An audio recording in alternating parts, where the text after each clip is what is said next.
A good cadence. Welcome, everyone. We're so glad you're here.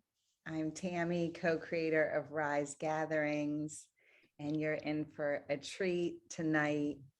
Trust me, you are exactly where you are meant to be. We are going to spend the evening with Romy, and Romy is part of the Rise family. She was a facilitator at the 2021 weekend getaway, and we'll be back in September for the 2022 weekend getaway. In addition to being just a bright light to anyone she meets, Romy is officially known as the Energy Queen. She is a transformational trainer, a coach, a motivational speaker, and a yoga teacher. She shows up in all types of settings, formal and informal, and around the world. And wherever she goes, I can tell you firsthand that she is committed to connecting people to their spirit, strengthening it, and really bringing about a world where we're all more courageous and even more of ourselves. You'll feel it tonight when you're with her. And Romy, thank you on behalf of everyone here and anyone who listens to the recording later. Thank you for sharing with us tonight what you're about to share. And last thing I'll say is this topic is very personal to me, as someone who is a combination of a go-getter, love to get a lot done, but sensitive and prone to fatigue. And those two things do not always interface well. So I'm seeking this discussion very much for myself, and imagine others are too. Well, thank you, Tammy, for that awesome introduction. And thank you, all of you, for showing up. And I see Marie here, my fellow sister. So excited to see your bright face here. I'm reminded of your energy back this summer. That was really, really awesome. Thank you. Thank you for showing up. And I saw Rebecca show up and then disappear. So we'll keep an eye out for her. So before we get started, I want us to just take a breath together. It's just really nice to get centered, because I know that your time is precious and you committed to this time and you had to do a lot of things in order to show up here. So let's just take a moment to take a breath into the nose and out of the mouth. So this is a cleansing breath, and you can take as many of those as you need to feel that you're grounded and that you have arrived in this space.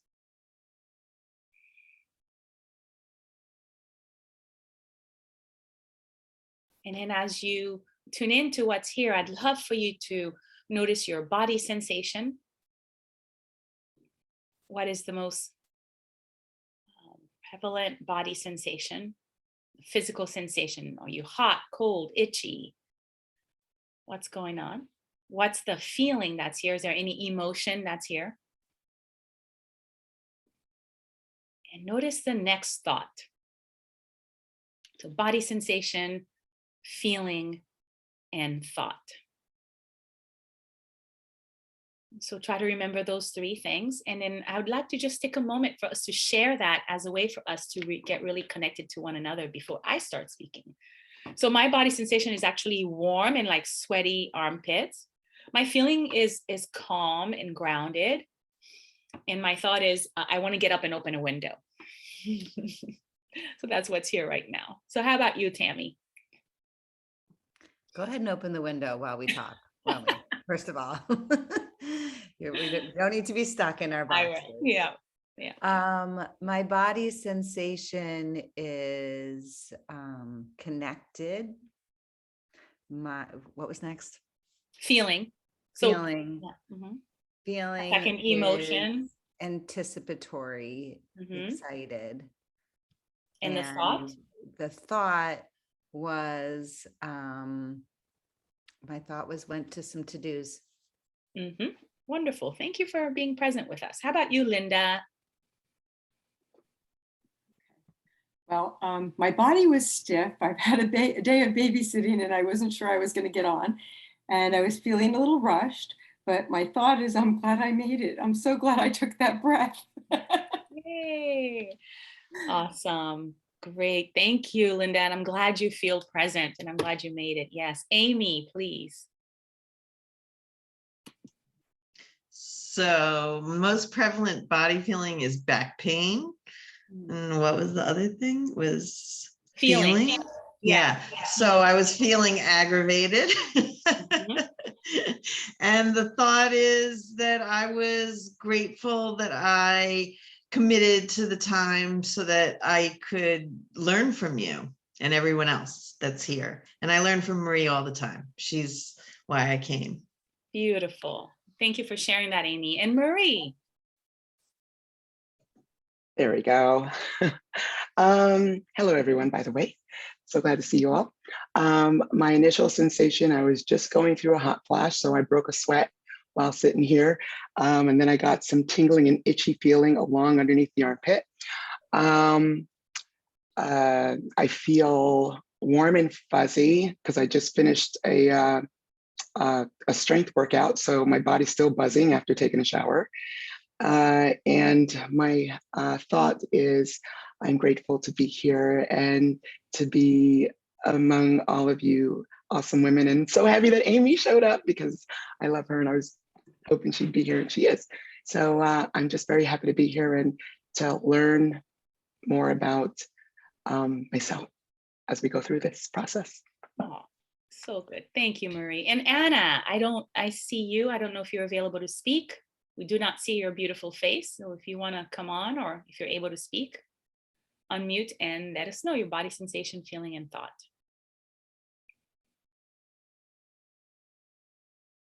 Okay. All right. Well, you can always type it into the chat if you like. So thank you for doing that. And how does it feel for all of you having done that, having shared? Oh, I got it. Yay! I got it. Yay! No, I'm on my iPad. I'm not on my normal machine, so I'm kind of like a You're little bit lost. You muffed figured it right now, out. yeah. I should be able to. I was a former IT tech, so I better figure this out. Awesome. At this point. Now, my friend Linda invited me. I've kind of gotten involved with the group a little bit.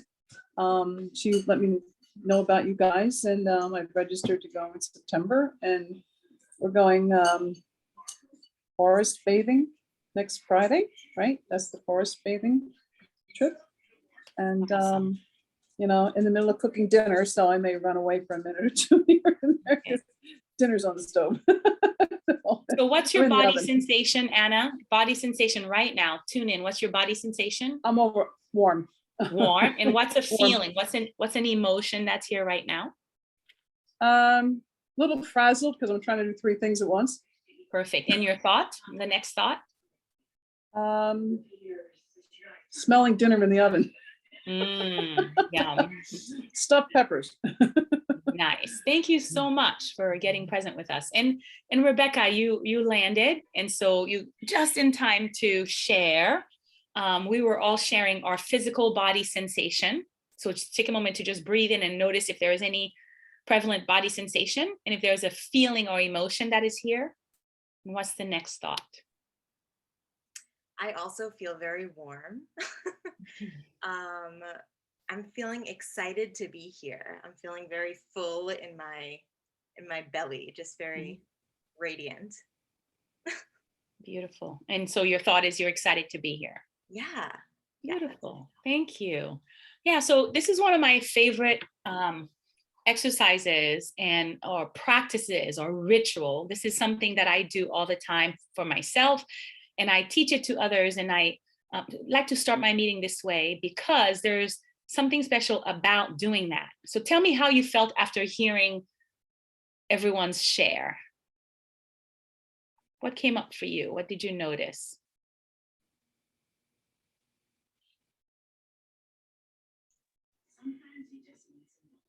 We're all warm.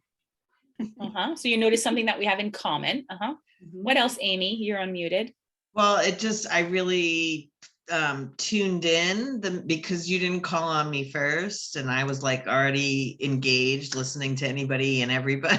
So feeling good so far. So you felt tuned into Yeah, to the plugged group? into to your program, Yeah, right? plugged in. Like Beautiful. all of the aggro that I described right away dissipated as soon as you got going, because it was an exercise that connected us, basically.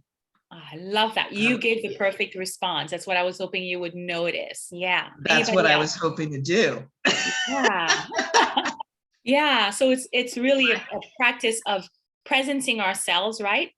Self-awareness and self-care are two components for long-term health and wellness. So when we tap into our body sensation, our feeling, and our thoughts, we can notice what's here, right? And then we can do something about it. So if we're hot, Tammy's like, Romy, go open the window, right? If we're hungry, we go feed ourselves. If we're thirsty, we go drink something. If there is a feeling of anger and sadness or anything else that's going on, we can express it so that we are present with ourselves. So that's your first takeaway for today. And I hope that you will tune into that and use it. I use it around the dinner table. I use it when I start meetings. It's a way of connecting with myself. And it's also a way of connecting with one another. We become more intimate with each other when we know these three things that are inarguable. Our body sensation is a truth that no one can argue about. Our emotions or feelings is another truth that no one can tell us it's wrong, that we're feeling sad or angry or happy, right? And then our thoughts, no one can argue with that as well. So those are three inarguables that are always here, and sharing them is a way of really connecting with ourselves and with one another, and to employ lots of self-care. So thank you for doing that. All right, so I'm going to share my screen. Here we go. Can you see a full screen? Wonderful. All right, so this workshop is called Bliss, Balance, and Beauty. And I love it. 3 massive mistakes even smart, health conscious women make that keep them overwhelmed, stressed out, and running on empty. And I love this because I feel like before I got smart and had some good practices, I was in that state. And maybe you can understand why. Oops, hold on here. So I was already introduced, but my love is that I'm a transformational coach, motivational speaker, yoga teacher, and I love to empower those around me to really manage their energy so they can do their work in the world. And I live in New Jersey with my husband. I'm actually living with my sister because we recently sold our house, and I am having what we call it, the transit life, nomad life. We are spending the next year or two figuring out where we want to live next. So we've been doing a lot of traveling, spending time in places, and actually planting seeds there to see if we really like those places before we make a purchase. And so that's what's happening in my life right now. I've been married to this wonderful guy for like 32 and a half years. And we are the parents of these 4 amazing boys. And most recently, I was lucky enough to have a daughter in love. Her name is Jessica, and I love her. And I've cultivated an amazing relationship because I've spent time telling her how I feel. So I'll just give you a really quick example. When we were on a Zoom call with her parents in California. My son and daughter-in-law live in California, and her parents live in a motorhome, so they're always there. And then, so we were having this conversation, and they were there, and I was on Zoom in New Jersey, and all of a sudden I started having this feeling of like tightness in my chest, and I felt sad. And my thought was, they're gonna have all the time with the grandkids, and I'm gonna miss out. So this was a couple years ago. They weren't even married, but I expressed that feeling to them. I was like, here's what's happening for me right now. I told them my body sensation, my feeling and thought. And ever since I expressed that, my daughter-in-law, Jessica, has been so wonderful at plugging me in. She's conscious about it, and she's just gone out of her way. So this was me helping her get dressed at her wedding.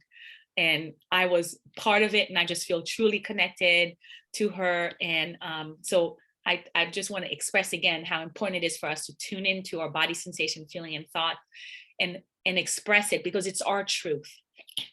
And you might get some good gifts out of it. So today we're going to focus on 3 massive mistakes that we make as women that keep us overwhelmed. But first I want to define, what is a mistake? A mistake is an action or judgment that is misguided or wrong. It's to be wrong about something, or to wrongly identify someone or something. And so what's a judgment? The judgment is a process of forming an opinion or evaluating by discerning or comparing. So I want to just really focus on that word, comparing and discerning, because that is a huge part of what we do as women that bring us a lot of stress. So when we make a mistake, we create a story, we go below the line. And so below the line is this random thing. So if you have a random line, above the line, we're open, we're curious, we don't have the answers, but we're committed to having a solution to the issue. And below the line, we are either a victim, a villain, or a hero. We go to statements like this, like I should, or I can't, or I'm right, it's hard, I'm trying. When you hear yourself using words like always and never, and why is this happening to me? You know that you are below the line, and you might want to think about locating yourself and where you are with regard to whatever is happening in life. So when we create a story and we go below the line, we also adopt certain behaviors. We tend to cling to an option. We find fault and blame. We see others as needing help. We focus on getting rid of that pain with, food, sex, media, exercise, or work. I'm noticing some typos here. Gossip, we avoid conflicts. We attack the messenger. And so we rationalize and we justify what's going on rather than focusing on the truth. We also, when we are below the line, we adopt certain beliefs, believing like there's not enough time, there's not enough money, there's not enough energy, there's not enough, love, there's just not enough of anything. We believe that we need others' approval. We believe that being right is the most important thing. And so there's only two options. It's yes or no, or black or white. And we believe that our story that we're creating about the issue is true, and that there's a right way and a wrong way. And so these are the things that happen when we go below the line. So notice if by any chance you tend to act in this way when you are faced with certain situations. Do you adopt certain beliefs? Are there certain behaviors or certain words that you use? So massive mistake number 3. Women, we interpret feeling overwhelmed as a weakness, and we default to dominant approaches and defenses. So we interpret feeling overwhelmed as a weakness. How many of you feel overwhelmed at times? Yes. Yeah. And so I hope that you don't interpret it as a weakness, because we all become overwhelmed. We may become overwhelmed because we have an unfamiliar task. We may become overwhelmed if we are doing a project that we feel has high stakes and we want to do a good job. So we become self-critical and we feel overwhelmed. Does that sound familiar? Can you relate? Yeah. How many of you become self-critical, like that judge, right? I know I do that. We say things like, I should be able to handle this, right? I should be able to do this, or I'm not smart enough. We really become more self-critical and we procrastinate, right? I see, Amy, that you're laughing a lot. Can you relate? I was just going to say, I would never assume that the issue is that I wasn't smart enough. Cool. Awesome. Good for you, right? That one is not the one. No, Okay, I relate to the, just feeling, I don't know, right before the call, I was feeling overwhelmed with work. And so the idea is it's not that I think, there's not enough time. It's just that I think that, I have to realize that it's okay for me to do something other than the work, right? Like, you know, I understand that the work is there waiting for me, but I so rarely, you know, would prioritize something like this over doing the work, but it's okay to do that. Yeah, Yeah. like just reminding yourself that, yeah, just Yeah. Beautiful. That reminder. So I think when it's some of us, sometimes, I go think ahead, sometimes too, Anna. we feel overwhelmed because everybody's putting everything onto us. Where Yes. we're expected to be, you know, Wonder Woman, if you would, you know. And what was that ingenue commercial? You know, I can I can bring bring home home the the bacon, and fry it in a fry it pan. up in I'm a like, pan, and yeah, never, hello. never let you forget. Exactly. Yes. You remember that one. And I think that's probably what happens. And I think we have part of the issue is that we have to learn to say no sometimes. Absolutely. Thank you for bringing that up. There are a lot of expectations that are put on us, and especially as you know, householders and mothers and all of that. So, and we also put a lot on our own plate because we might approach a task with extra perfectionism. We might want to have more control over the situation. We might focus on our own self-reliance in micromanage situations or overthink situations because, you know, we want to have control over how it's done. And so, or we have super high standards that can lead to us being super picky and perfectionists, and then just really complicate things. So there are many, many reasons why we go into overwhelm. I'm sure you can give me some more examples. Feel free to jump in if you can think of one. How many of you feel that you make that mistake sometimes? Yeah. Great.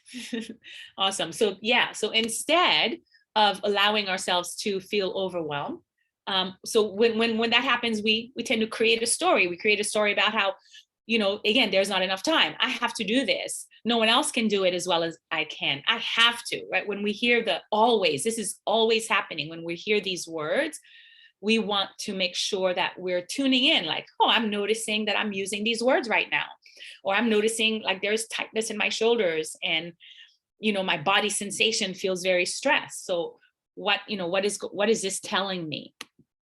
So what are some solutions to us not making that mistake? So one would be to take 100% responsibility for the circumstances in our lives, right? So we say we're going to do a project, or we promise to do this by this deadline. We need to take responsibility to say, well, okay, it looks like I'm not going to be able to make this deadline. To just take a breath and then ask to renegotiate that agreement, to really have a reality check instead of stressing ourselves out, to maybe think about having getting curious about a different approach, right? You know, how could I do this differently? We want to match our values to the situation, right? Are we focusing on being a perfectionist, or are we creative beings that love including other people, or to get help, right? To ask for help when we need it. So one thing we can do is look at the opposite of our story, whatever it is, right? So if the story is, I have to be in control of this, we could be like, well, do I have to be in control of this, or can someone else do this just as well as I can? If our story is, I can do this myself, the opposite could be, I wonder what it would be like to get help in this situation. So one story that I have in my life that kept me overwhelmed was that I needed to clean my own house. I needed to do all of those chores that took a really long time with 4 boys. And the reason that I had that story is because when my mother came to this country, you know, she was cleaning houses before she could get her papers together to bring us here. And so for me to have somebody else coming to clean my house just didn't resonate with me. And I was overwhelmed, and trying to run a business and being the mother of 4 sons, and being, you know, I try to get the boys to help me, right? And everyone is busy. So just really making this decision that I can get help, and that was okay, which took me a while, really helped me to feel less overwhelmed. My house was organized and clean, and so I wasn't stressed out and yelling at everybody to help me, or, you know, to try and do this additional thing when I could be working on my zone of genius, like leading a retreat and doing public speaking, where I made much more money than I could, by paying someone who could come and help me clean my house. So that's just an example of how we can really ask for help, find someone who can do it better, taking 100% responsibility for the task that we've chosen, and thinking about the opposite of our story, and getting really curious about, I wonder if there's a different way. I wonder if there's a better way. So that's massive mistake number 3. Any questions or thoughts or feedback on that? When you mentioned taking responsibility, it reminded me of something I heard earlier today on the podcast, talking about how most people underestimate time required for tasks. So if it's a work project, even if they delegate it to someone else, or they're on a team, or it's your own work, you think you're going to only need X amount of time when really it's going to take more. Mm-hmm. And when you're talking about, it also reminds me of self-imposed task time discrepancy, where what I think I can do in a day, I set myself up for something unrealistic, and then I end up frustrated.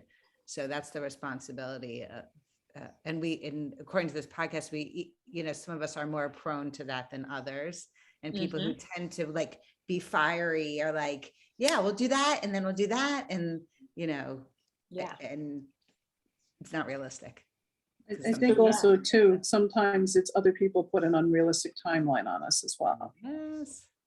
And then we tend to try to meet that timeline, and not realizing that we can take responsibility to say, no, I can't do it in that amount of time.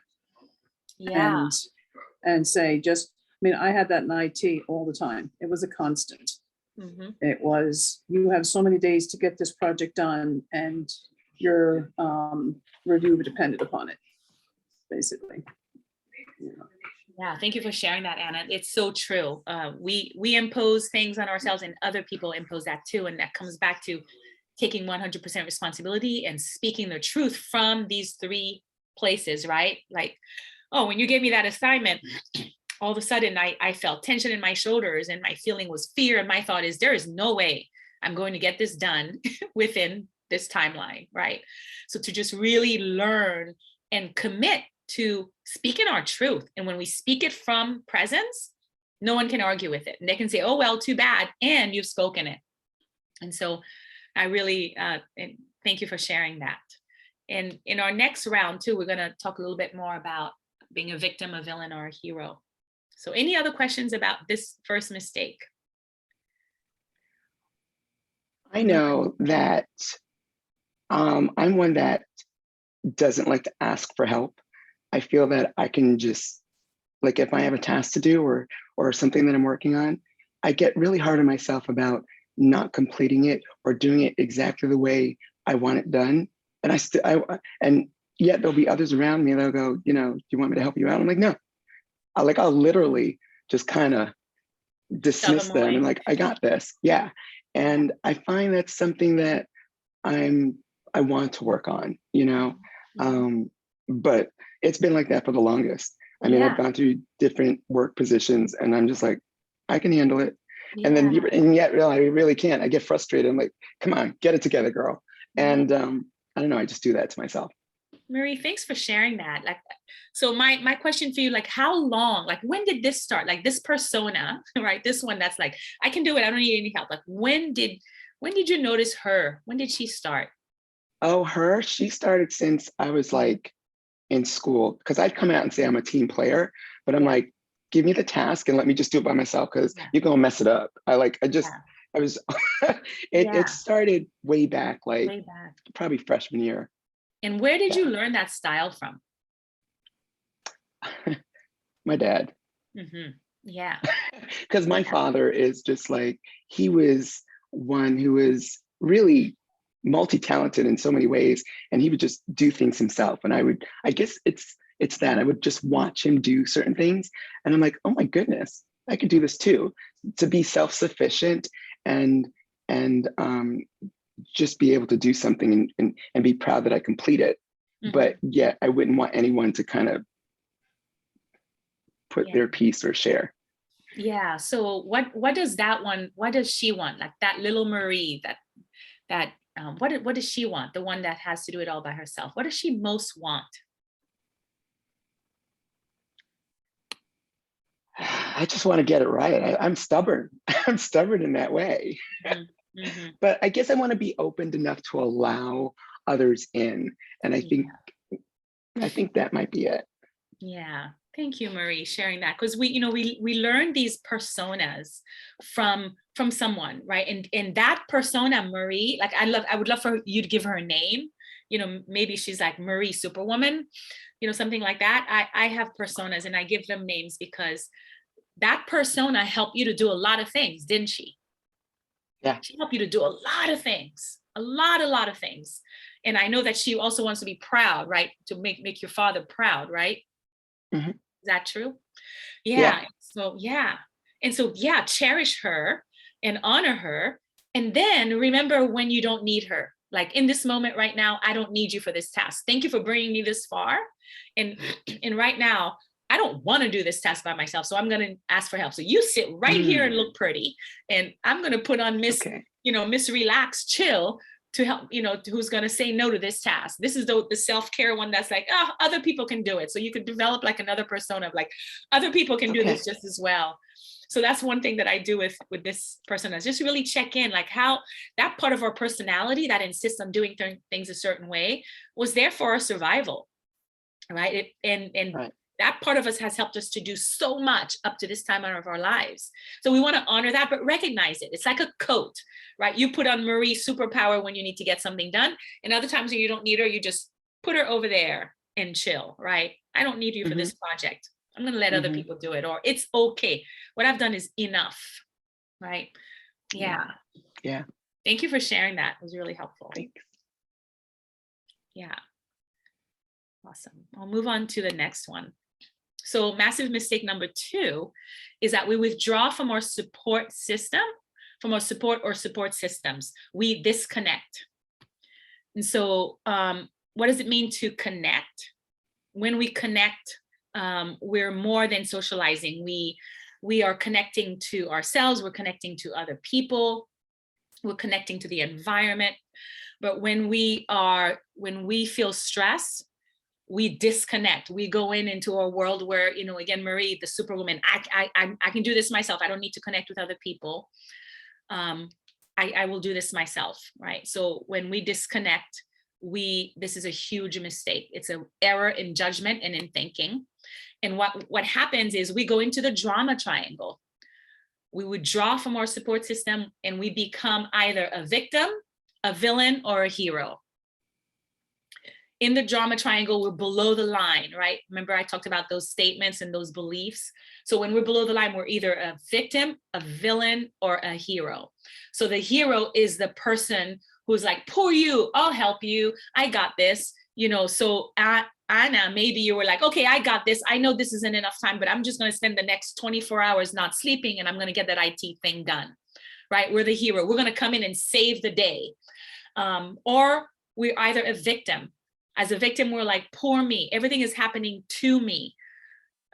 We're at the effect of the weather. We're at the effect of the sunshine. We're at the effect of COVID. We're at the effect of whatever is happening. We are helpless, we're hopeless, and we're stuck.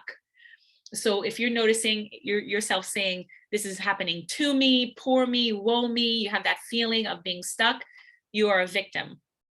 Or you are a villain. You're the one who's pointing the finger saying, it's their fault. They didn't give me enough time to do this. We point the finger out there, but we also point the finger over here. We say things like, I'm not good enough. If I was good enough, I would get this done. If I was working fast enough, I would do this. Or if I was strong enough, I'd be able to clean my house and run my business and coach soccer and do all of these things, right? And so watch it when you get into the victim, the drama triangle. When we go below the line, we fall into the drama triangle. We're either a victim, a villain, or a hero. And we can play any of these roles. We can jump from one to the other at any time. So what is the solution? Again, we take 100% responsibility. When we are below the line, we're living in fear. We're living in fear. And so we want to move from fear to trust. So we want to go from a victim to creator, right? Instead of saying, this is happening to me, you know, I'm at the effect of this, we can say, I wonder how I can solve this issue. I wonder how I can go out in the rain and get this thing done. I wonder, right? We get curious, we ask for help. As a hero, instead of putting on the coat and helping others, because a hero needs a victim, right? A hero needs a victim. So instead of seeing others as helpless and being a victim, we become a coach. We come alongside other people and we help them to find solutions instead of solving the issues for them. And instead of and as a villain, instead of acting like a villain where we're pointing the fingers, we take 100% responsibility and we work together to find solutions.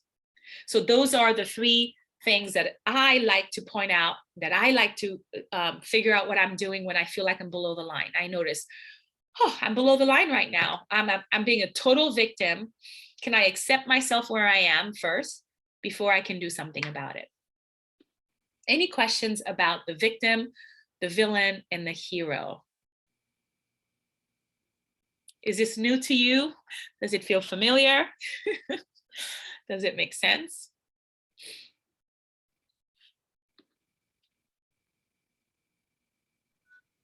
It reminds me of something I read in a book called Emotional Intelligence.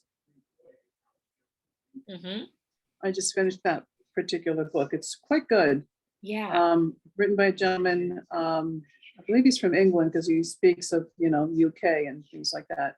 Mm-hmm. But he goes through the whole idea of emotional intelligence and that are we able to get ourselves into the right mode with any particular group of people that we're with. Mm-hmm. So you use your emotional intelligence first instead of trying I'm the victim or that type of concept, you know. So yeah, so it's very similar to that, what he was talking about in there. Yeah. So it's really, we call it in conscious leadership, we call it locating yourself. It's like, okay, the situation is here. Where am I? Am I above the line? Am I curious, open, or am I being a victim right now? And so once we recognize that, we can take a breath and do something about it and hope to shift. What's important to know is that it's not more important to be above the line or below the line. What's important is to locate ourselves, is to understand where we are. So so when you're overwhelmed, we want to make sure that you are looking at the situation and noticing your story, noticing where you are. What am I doing right now? Am I being a victim of my circumstances? Am I being a villain? Am I being a hero? Like, who do I see as needing rescuing? Or why do I think that I have to be the one who solves all the problems? All right, any questions about that before I move on to the next one, or comments? Do you tend to be more of a victim or villain or a hero? I'm a total superhero. I come around and I rescue. That's what I know about myself. And so when I notice that, I take a breath and I remember that others can do it just as well as I can. How about you? Anybody? Rebecca? I feel like I can be all of them. Yes, absolutely. For sure. But something with the personas that you were talking about, I started doing that for myself, and I've been able to, you know, really create this persona of a coach also. And so I'm starting to recognize when I'm in this, you know, when I'm being the victim or the, you know, all of those things, and how I can just, you know, change the narrative in my own mind with my own personas and just have those conversations. Yeah. Myself. Beautiful. So recognition is the first part of hoping to switch, right? To shift. Once we can recognize where we are, locate where we are, we can hope to shift. And the easiest tool to shifting is just taking a breath. Tool, you know, shift number one, take a breath. And then another one is just getting outside, taking a shift, taking a break from the moment. Beautiful. Thank you. All right, so the solution is to that, again, we strengthen our connections. We want to make sure that we first locate ourselves. We want to connect to our family. We want to connect to our friends. We want to connect to our neighbors. We want to connect to our colleagues, right? We want to speak in a way that gets us connected. We want to get involved. We want to ask for help. We want to just really find ways to strengthen our connection. And again, spending time with family, colleagues, engaging with our neighbors, getting involved in our local community, that really helps us to not feel so alone. All right, so our next massive mistake is that we think that we don't have time for actions that would help us. We just don't have time to do the things that are really, really important. So we have a story. Again, we create a story that we don't have time. So we all know what would help us. For example, like I said, hiring someone to help me around the house, but I'm like, I don't have time, or I don't, it's not okay for me to have it. I don't deserve it. It doesn't work for me. And so, or seeing a therapist, right? I don't have time to go see a therapist. We know that that's something that we should do, but we don't make time to do it. Taking a vacation, taking 5 minutes to meditate, right? We don't do that because we don't have time or we don't have money. We're at the effect of all of these things. And so instead of thinking about what would be ideal, instead of choosing the best option, we choose to put it off because we think that we don't have time. We don't have time for sacred rituals. We don't have time for habits. When we have good ideas, we don't act on them. And that really leads us to powerlessness and incompetence. So again, massive mistake number one is that we let go of our sacred rituals and our habits. And these are the habits that would really help us to prevent our stress. So what is a sacred ritual? Rituals are various kinds, are known to human society in the past or in the present. They include things like worshiping and sacraments, rites of passages, purifications, all of those things that you do as rituals, but they're also, there are things that help us to find calm in a chaotic world. There are traditions that help us to feel connected and grounded. So when we do not do our daily rituals, when we get disconnected from our daily habits, whether it's daily or weekly or yearly, we fall into stress and overwhelm. And so rituals are sacred. And again, there are various kinds that we can really connect to. We must have in order for us to stay present and grounded and clear. I teach 10 habits that are rituals that really help us to have good energy, better sleep, feel better in our bodies.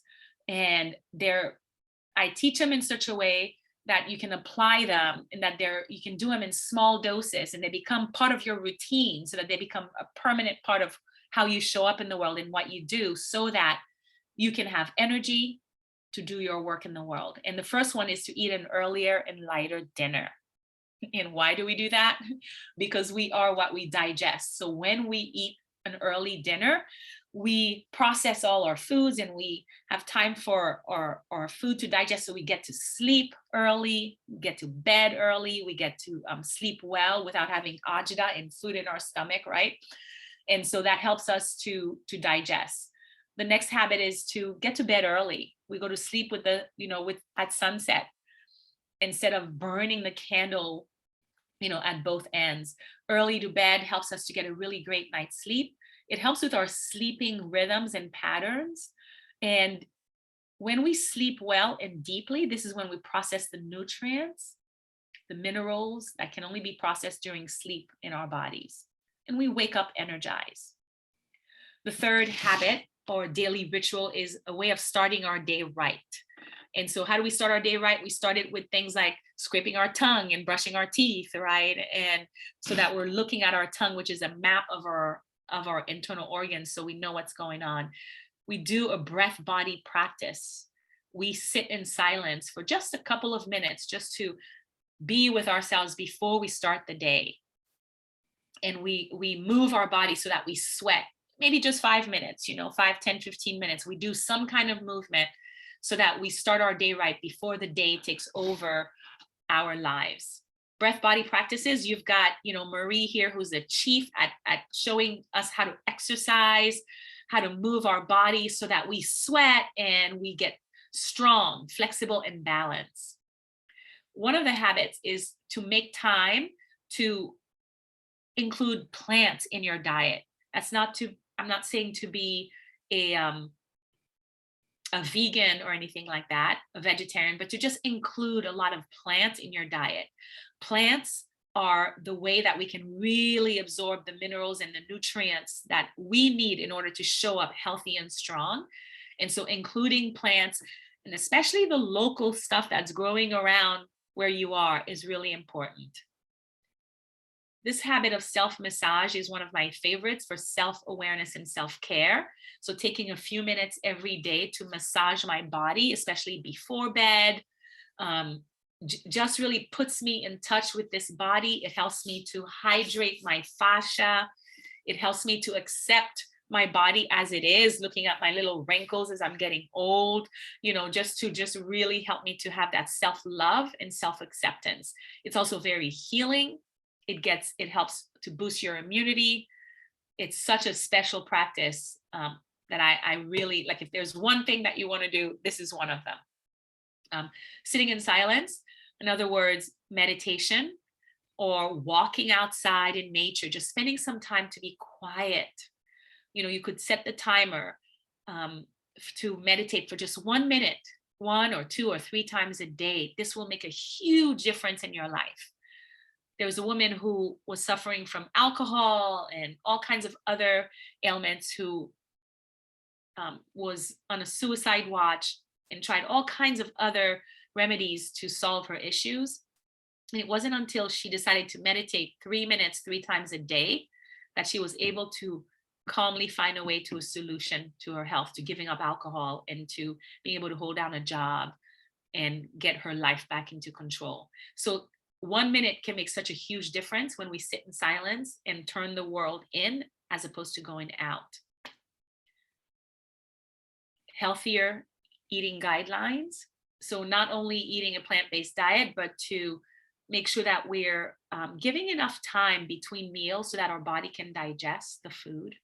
So we're not stacking meals on top of the other. So rhythmic eating for your body type as well, for your dosha type, is really important. And then, so that's the healthier eating guidelines. The 8th habit is sense organ care. So like taking care of our eyes, our ears, our tongue, right? Our senses are how we experience the world, right? We experience the world through our senses. So the more that we take a little time to take care of our senses, like, putting some oil in our nostrils, lubricating our sinuses and our ears, doing eye exercises, little tiny things that you can add on to your day that don't take very much time, can really make a difference in keeping your senses very healthy and alert as we age. And the final habit is easeful living, or choosing ease. And I really spent the beginning of the time talking about this. How do we take stuff off of our plate? How do we ask for help? How do we take 100% responsibility? How do we get out of victim, villain, and hero? How do we choose ease in our lives? The more ease that we bring into our lives, the more space we have, and the more we have a hope of showing up fully present, less overwhelmed, more calm, more grounded, and energized to do our work in the world. So that's what I have to share with you. And I want to open it up to some questions.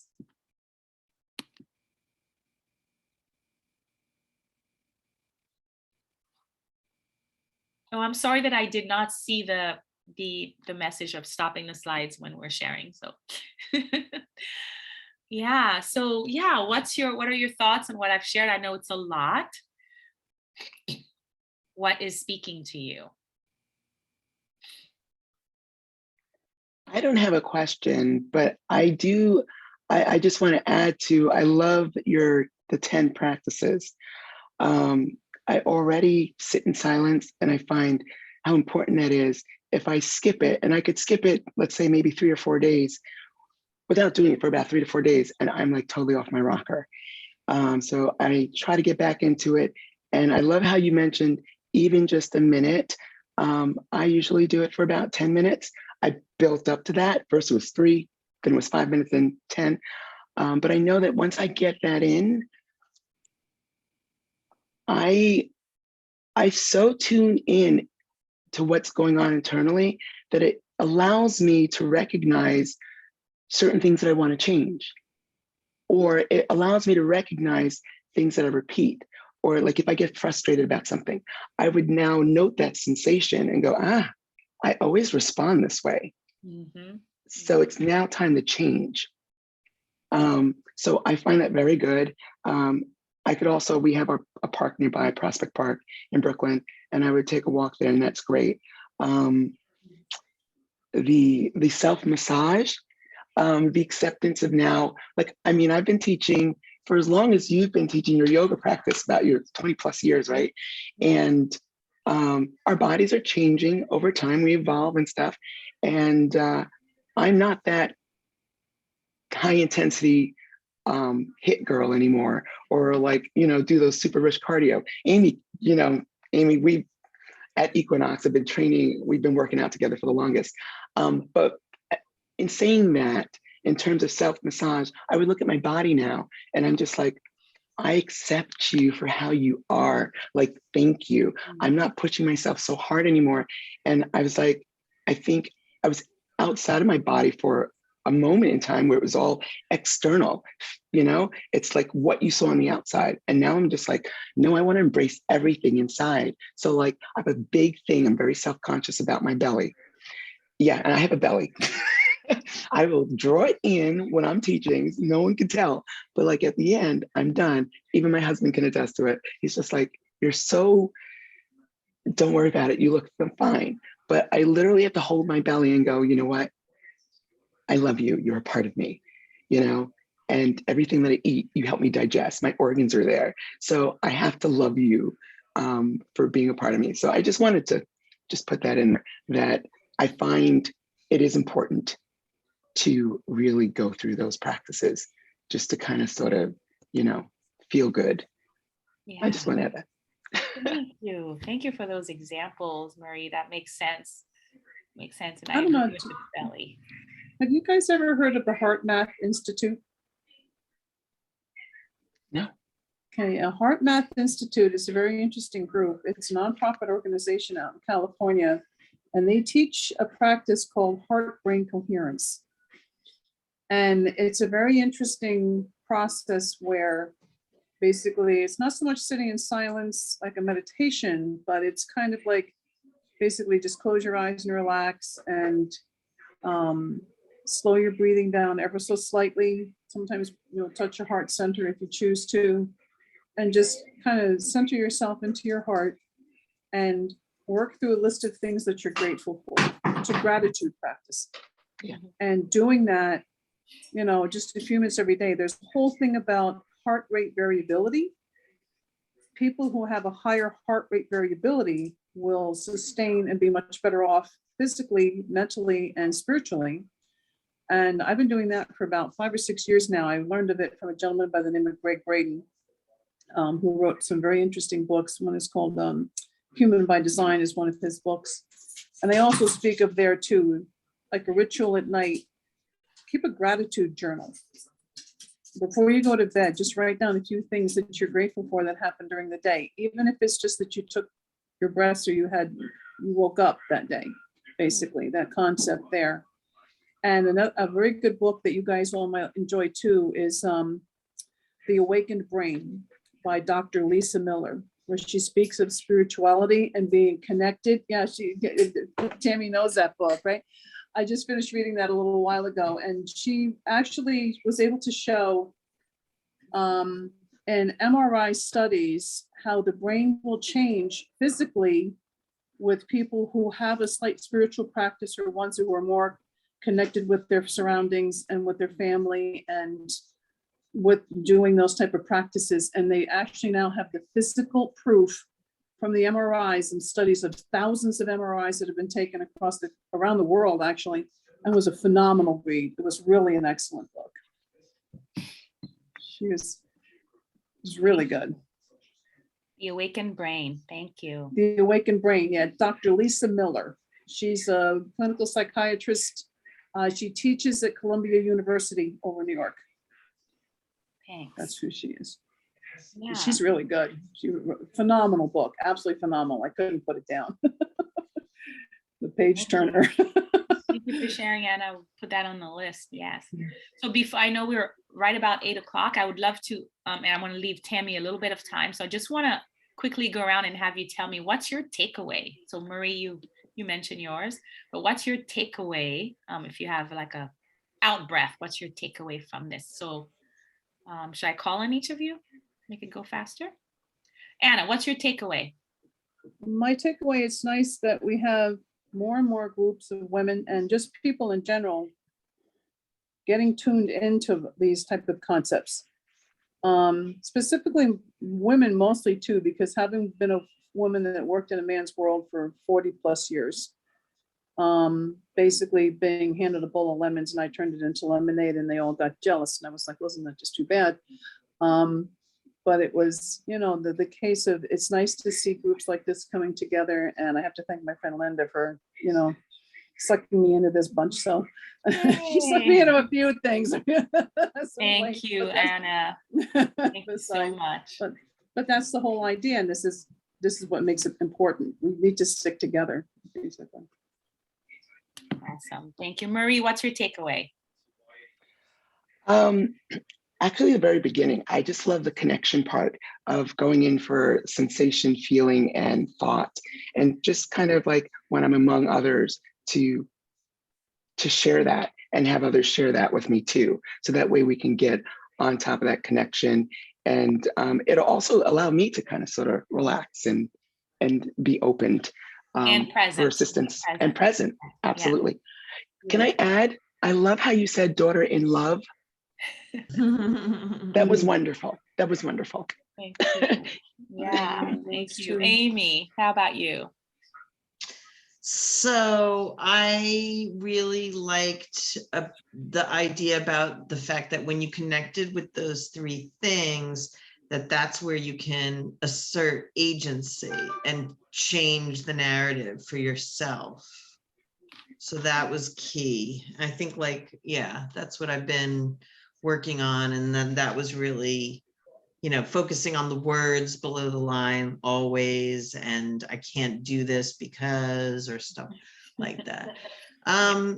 So that, and then I also wanted to mention what I privately mentioned to Marie when you were talking about the things that will allow you to reconnect with yourself, is that during the pandemic, Marie was videoing these things, like videos that 5 minutes, 10 minutes, Marie's mood boosts. And they would just pop up in the middle of the day and it would be like, okay, everybody get up and kick your legs. Mm-hmm. And it was so great because it worked. And then she would say out loud, like, oh, it's working for me too.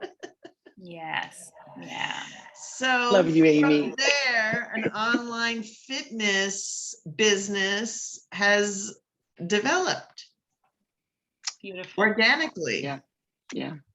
Congratulations. Thank you, awesome. Amy. I love you. I love you. How about you, Linda? Well, I loved your daughter in love, because I was thinking that's such a nice thing to say, because I have one too. And I loved your solutions. I've been trying to, get up early and get the rituals and, meditate and walk and just try to start the day that way. So I've been doing a lot of that changing.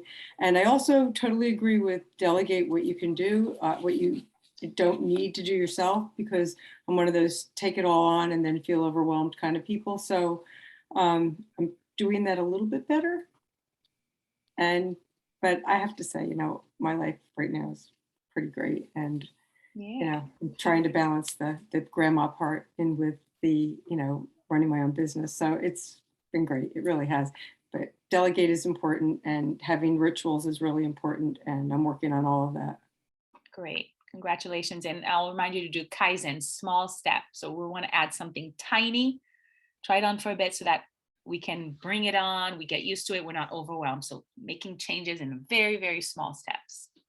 Beautiful. Rebecca. The sacred rituals really, was a nice reminder for me. I used to have really rigid rituals and they were just very regular, and they've all kind of fallen away as I've started to build my own business and figure out other things and career change and the pandemic and just everything, right? So it was a nice reminder to what I already know I need to start doing again. Yeah. And I just love checking in with my body too. I love the self-massage stuff and just all of that. Yeah. Awesome. Great. Good. Thank you. And now we'll go back to Tammy. Romy, something you said at the end, I'll take with me, was about finding ease and really giving myself permission for things to be easy. It feels counterculture, counterintuitive sometimes, that things should be hard to be valued or good. And it also makes me think about my parenting. I feel like I spent the first half of my life working as hard as I could, trying as hard as I could, and then the second half trying to undo all of those habits. And it makes me think about my kids as young adults, and I'm hopeful because I feel like there is a shift happening in how people look at what does it mean to work, what does it mean to live. So, and thank you, Romy. Did you want to say anything else before I close for everyone? No, I appreciate everyone coming. I'm happy to, help you with anything. If you want to have a consult with me, I will send you a link so that you can check in. I'll send you a survey to fill out so I can advise you. And I'd love to end with how much fun can we have and how easy can this be? I love that. I put a couple things in the chat. I put Romy's website, romyoga.com. I also put an episode of a podcast with that Anna mentioned about the awakened brain. So if you're curious and are more of a listener than a reader, it's a great podcast. That's how I discovered You her. read that one? I didn't read the book.